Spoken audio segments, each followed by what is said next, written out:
మాతృదేవోభవ పితృదేవోభవ ఆచార్య దేవోభవ. Hello my dear students and parents, I Marish Reddy, master trainer and mentor to IIT NEET episode students. Today session వచ్చేసి JEE advanced results రేపు రాబోతున్నాయి. వాళ్ళు ఇచ్చిన డేట్ షెడ్యూల్ ప్రకారము జూన్ 1కి మనకు రిజల్ట్స్ అనేవి రాబోతున్నాయి. ఫైనల్కి అండ్ రిజల్ట్స్ ర్యాంక్స్ రాబోతున్నాయి. నెక్స్ట్ టెంటేటివ్గా వాళ్ళు ఏమని చెప్పారంటే జోసా జూన్ 2 ఈవినింగ్ 5 నుంచి మనకు స్టార్ట్ అవబోతుంది జోసా కౌన్సిలింగ్ అని చెప్పారు.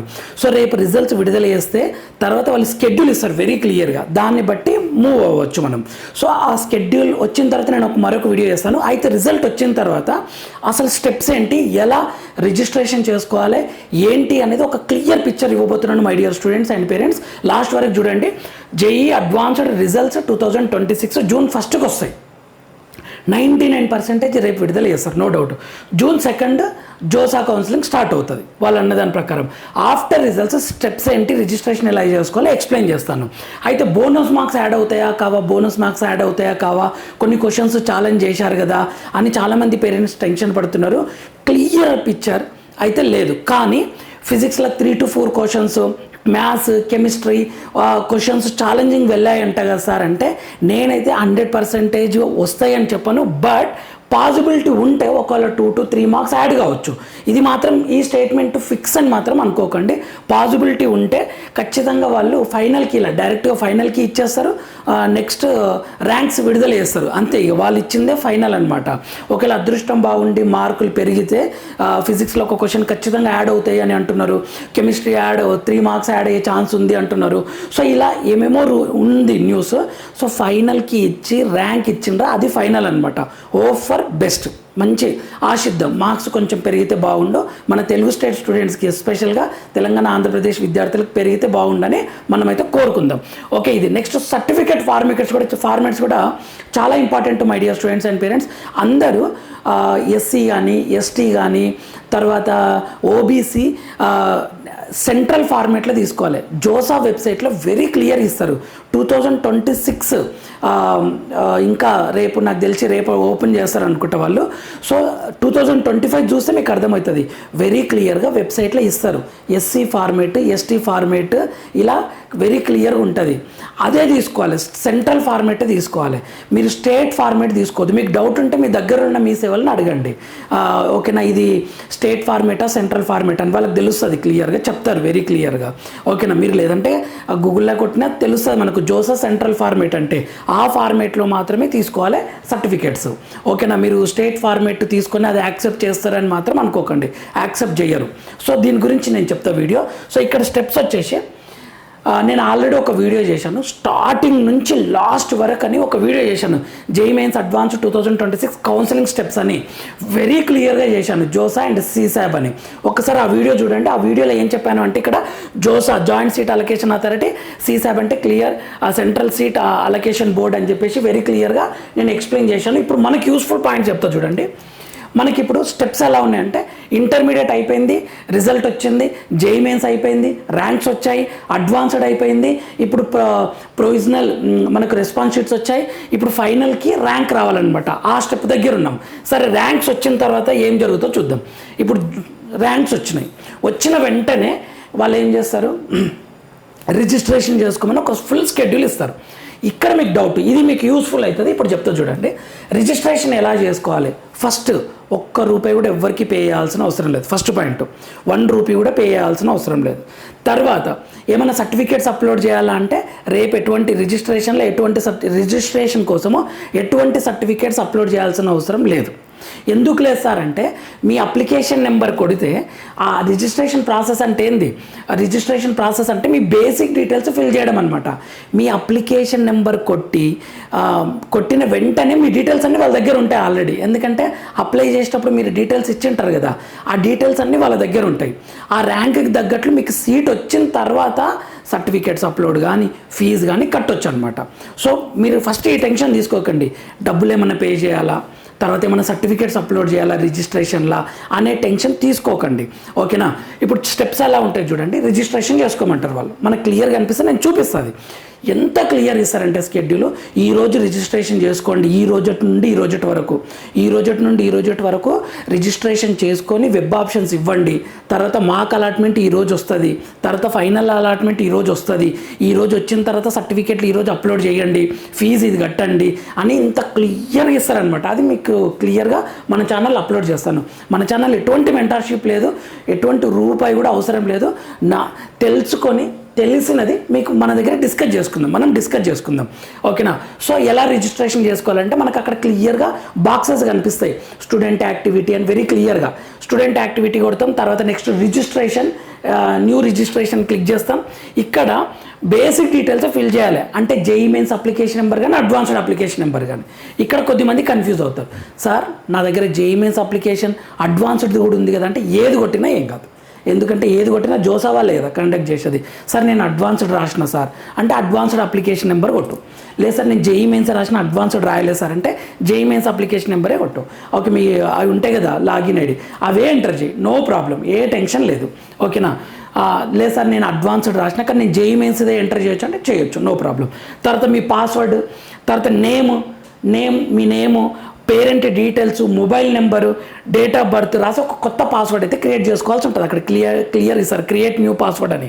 ఓకే, మీ యూజర్ నేము, అప్లికేషన్ నెంబర్ లేదా పాస్వర్డ్ మీ లెటర్స్, ఒక ఏబిసి అని లేదా @ 1, నెక్స్ట్ 1 2 3 ఇలా నెంబర్స్ క్లియర్గా వాళ్ళు చెప్తారు. క్లియర్గా దాన్ని బట్టి మీరు ఒక పాస్వర్డ్ క్రియేట్ చేసుకుని ఇది రాసి పెట్టుకోండి. రిజిస్ట్రేషన్ ప్రాసెస్ కంప్లీట్గా. రిజిస్ట్రేషన్ ప్రాసెస్ అంటే ఇంతే, మీ బేసిక్ డీటెయిల్స్ ఫిల్ చేస్తారు, మొబైల్ నెంబర్ ఫిల్ చేస్తారు, ఒక పాస్వర్డ్ క్రియేట్ చేసుకుంటారు, అది రిజిస్ట్రేషన్ అనమాట.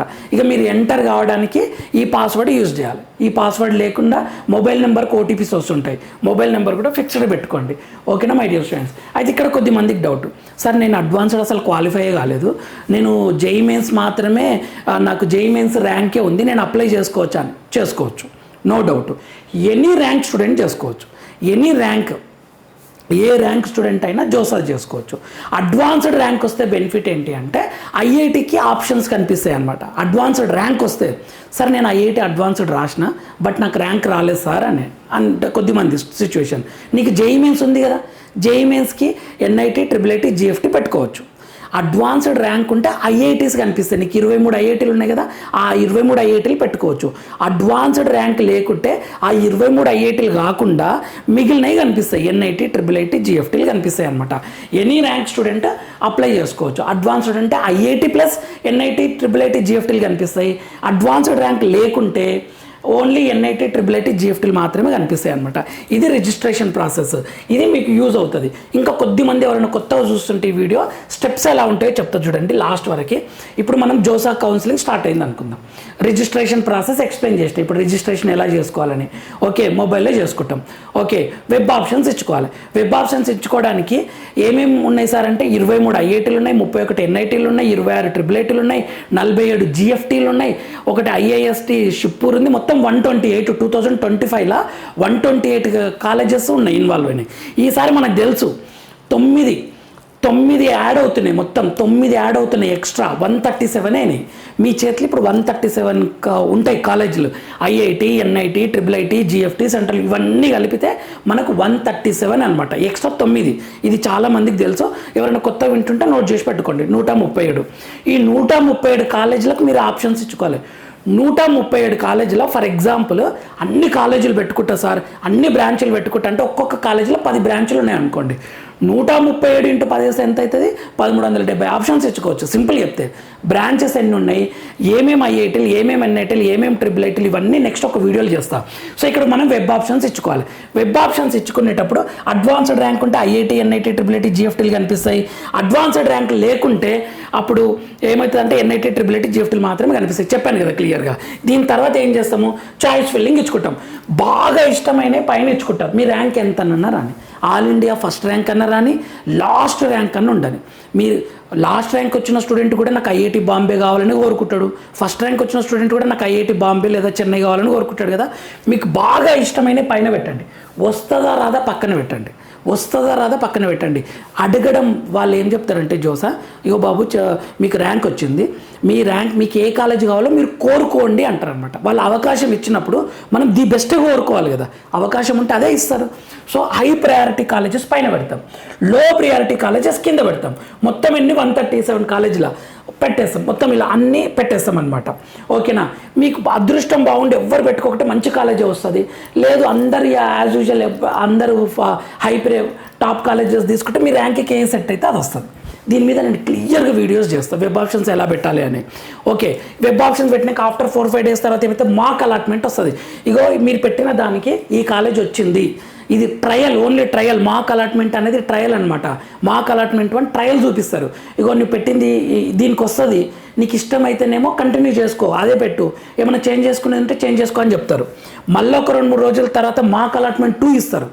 ఓకే, ఇగో నీవు పెట్టిన ఆప్షన్స్కి ఈ కాలేజ్ వచ్చేటట్లుంది, ఓకేనా, నీకు ఏమైనా తప్పు చేసి ఉంటే కరెక్షన్ చేసుకో అని మీకు చెప్తారనమాట. ఓకే, అక్కడ ఎలా చేయాలో నేను చెప్తాను. దాని తర్వాత if you want you can change, మీరు చేంజ్ చేసుకోవచ్చు. దాని తర్వాత లాక్ అయిపోతాయి ఇక మొత్తం జోసా. ఇక నెక్స్ట్ రౌండ్ 1 రౌండ్ 2లో మీకు చేంజ్ చేసే ఛాన్సే ఉండదు. మనం ఫస్ట్ రౌండ్ కంటే ముందు ఏవైతే పెడతామో అవే ఫైనల్ అనమాట ఇక. ఓకేనా, ఇప్పుడు రౌండ్ 1లో కొద్దిమందికి సీట్ రాదు, రాకపోతే వాళ్ళు వెయిట్ చేయాలి ఏది కొత్త కాలేజ్ కోసం. కొద్దిమందికి సీట్ వస్తుంది, వాళ్ళు ఒక మొత్తం 137 పెడితే వాళ్ళకి 8వ కాలేజ్ వచ్చింది అనుకో, కానీ ఆ స్టూడెంట్ ఏమనుకుంటాడు, లేదు సార్ నాకు టాప్ 7లో రావాలి, నేను నెక్స్ట్ రౌండ్కి వెళ్ళొచ్చా అంటే వెళ్ళొచ్చు. నువ్వు రిపోర్ట్ చేయాలి ఫస్ట్, నువ్వు రిపోర్ట్ చేయకుంటే కౌన్సిలింగ్కి వెళ్ళకించి బయటికి వెళ్తావు అనమాట. సో నెక్స్ట్ ఏం చేస్తారు, నేను లేదు సార్ నాకు ఇష్టం లేదు, నేను వేరే కాలేజ్కి వెళ్తా అంటే ఫ్లోట్ అనే ఆప్షన్ సెలెక్ట్ చేసుకోవాలి. లేదు సార్ నాకు వచ్చిన కాలేజ్ నేను చాలా హ్యాపీ సార్ అనుకుంటే ఫ్రీజ్ అని పెట్టుకోవాలి. లేదు సార్ నాకు ఐఐటి మద్రాస్ వచ్చింది కానీ ఈసీ కాదు, నాకు సిఎస్ఈ కావాలి అంటే స్లైడ్ పెట్టుకోవాలి, అదే కాలేజీలో మూవ్ అవుతావు పాసిబుల్ అయితే. సో దీని గురించి కూడా నేను వీడియో చేస్తాను క్లియర్గా. ఇవి స్టెప్స్ అనమాట. రౌండ్ 1 రిజల్ట్ ఇది. ఓకే, అలాటెడ్ స్టూడెంట్ ఏం చేయాలి, సీట్ వచ్చింది, ఇప్పుడు నెక్స్ట్ ఏం చేయాలి, అప్పుడు అప్లోడ్ ఆల్ యువర్ డాక్యుమెంట్స్, మీ సర్టిఫికేట్స్ అన్ని అప్లోడ్ చేయాలి. ఓకే, క్లియర్గా క్రాస్ చెక్ చేస్తారు వాళ్ళు, point to point cross check చేస్తారు. If they need they will indicate, నీవు ఇది మళ్ళీ పెట్టని చెప్తుంటారు. రౌండ్ 2 రౌండ్ 3 రౌండ్ 4 రౌండ్ 5 ఇలానే జరుగుతుంది అనమాట. ఓకేనా, నీకు అసలు ఇష్టమే లేదు అనుకో, రౌండ్ 5లో నువ్వు ఎగ్జిట్ కావచ్చు, నో డౌట్. సార్ నాకు అసలు ఇష్టమే లేదు సార్, నేను అబ్రాడ్ వెళ్తున్నా, నేను బయట దేశంకి వెళ్తున్నా అనుకుంటే నువ్వు ఎగ్జిట్ అయ్యి వెళ్ళిపోవచ్చు ఒకవేళ సీట్ వచ్చిన తర్వాత కూడా. ఇది total counselling process. After round 6 ఏమైనా సీట్లు మిగిలినాయి అనుకో, దాన్ని సీసాబ్ అంటారు. సీసాబ్లో ఐఐటీలు అస్సలు ఉండవు, ఓన్లీ సీసాబ్లో ఎన్ఐటీ, ట్రిపుల్ జీఎఫ్టీలో మాత్రమే ఉంటుంది. అందులో కూడా డైరెక్ట్ ఓపెన్ ర్యాంక్ సిఆర్ఎల్ని బట్టే మీకు సీట్ అలాట్మెంట్ జరుగుతుంది అనమాట. Okay, fee after seat allotment you should pay. ఇందులో partial fees, full fees, payment, దాని గురించి నేను క్లియర్గా వీడియో చేస్తాను అనమాట. ఓకేనా, సో ఇది సీసాబ్ అంటే మిగిలిన సీట్లకు అనమాట. ఇది కూడా ఒక 1 మంత్ వరకు జరుగుతుంది. ఇది total steps. Next student and parents మళ్ళీ చెప్తున్నా, మీరు బ్రాంచ్ డిసైడ్ అవ్వండి ఫస్ట్, సిఎస్ఈయా, ఈసీఈయా, ట్రిపుల్ఈయా అని. ఇక్కడ మీరు క్లారిటీ లేకుంటే కౌన్సిలింగ్ అంతా గందరగోళం అవుతుంది, అసలు మీరు ఫుల్ భయపడతారు. బ్రాంచ్ ఫస్ట్ ఫిక్స్ చేసుకోండి, సిఎస్ఈయా, ఈసీఈయా, ట్రిపుల్ఈయా అని చెప్పేసి. బ్రాంచ్ డిసైడ్ అయినాక కొద్దిమంది స్టూడెంట్స్ అయితే ఏమంటుండ్రంటే, సార్ నాకు ఏ బ్రాంచ్ వచ్చినా సరే సార్ నాకు ఐఐటి కావాలి సార్ అంటున్నాడు. ఏదో తెలియని బ్రాంచ్లో జాయిన్ అయ్యి అది ఇష్టం లేకుండా చదవడం ఇంపాసిబుల్. నువ్వు ఒక అవేర్నెస్ తోటే బ్రాంచ్ తీసుకోవాలి. 10th తర్వాత ఎంపీసీ, బైపీసీ, 10th తర్వాత సార్ సిఈసి ఏ కాలేజ్, నాకు ఒక పర్టికులర్ కాలేజ్ కావాలి, ఆ కాలేజీలో ఎంపీసీ వచ్చినా, బైపీసీ వచ్చినా, సిఈసి వచ్చినా, హెచ్ఈసి వచ్చినా నేను తీసుకుంటా సార్ అని అనలే కదా. ఫస్ట్ నువ్వు డిసైడ్ అయినావు, ఎంపీసీ అని డిసైడ్ అయినావు, బైపీసీ అని డిసైడ్ అయినావు. ఎంపీసీ అని డిసైడ్ అయినాక అప్పుడు ఆ కార్పొరేట్ కాలేజా, చైతన్యనా, నారాయణనా, ఆకాశ, అల్లెనా, ఫిడ్జా, రెసిడెన్సా అని ఇలా కాలేజ్ వెతికినావు. ఫస్ట్ గ్రూప్ డిసైడ్ అయ్యి ఎంక్వైరీ చేసుకున్నావు కదా 10th తర్వాత. అలానే ఇప్పుడు బ్రాంచ్ తర్వాత బ్రాండ్ గురించి ఆలోచించు, ఐఐటియా, ఎన్ఐటియా, ట్రిపుల్ ఐటియా, జిఎఫ్టీయా. ఓకేనా my dear students, first branch, next brand, next place, దగ్గర దూరం ఏంటి అనేది, దాని యొక్క సిచ్యువేషన్, నార్తా సౌతా అని ఇలా థింక్ చేయండి. సో ఇదండి ఈ వీడియో. మన all the very best my dear students, అందరికీ మంచి రిజల్ట్ రావాలని కోరుకుందాము. ఇన్ఫర్మేటివ్ అనిపిస్తే లైక్ చేయండి, షేర్ చేయండి, సబ్స్క్రైబ్ చేసుకోండి. మన ఛానల్లో జోసా, సీసాప్, ఎప్సెట్, ఈ నీట్ అన్ని ఫ్రీ మెంటర్షిప్ తోటి కౌన్సిలింగ్ జరుగుతుంది. లైక్ చేయండి ఇన్ఫర్మేటివ్ అనిపిస్తే my dear students. Thank you for watching. Next వీడియోలో మనం మళ్ళీ కలుద్దాం. అంతవరకు మాతృదేవోభవ, పితృదేవోభవ, ఆచార్య దేవోభవ. మంచి రిజల్ట్ రావాలని కోరుకుందాం. Thank you for watching.